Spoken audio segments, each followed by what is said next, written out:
ഐഫോണിൽ WhatsApp ഉള്ളവർക്ക് ഒരു സന്തോഷ വാർത്ത.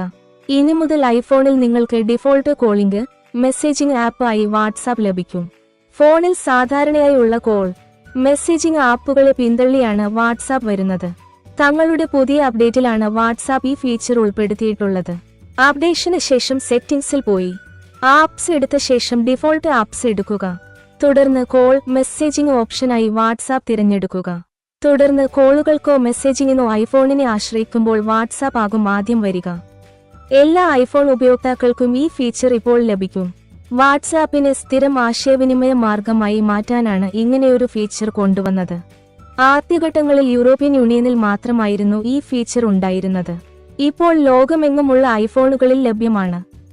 അതേസമയം മറ്റു പല കാരണങ്ങൾ കൊണ്ടും ആപ്പിൾ പ്രേമികൾക്ക് ആഘോഷിക്കാനുള്ള വർഷമാണ് 2025. ആപ്പിളിന്റെ പുതിയ 15 പ്രോഡക്റ്റുകൾ ഈ വർഷം ഇറങ്ങുമെന്നാണ് പുറത്തുവരുന്ന റിപ്പോർട്ടുകൾ.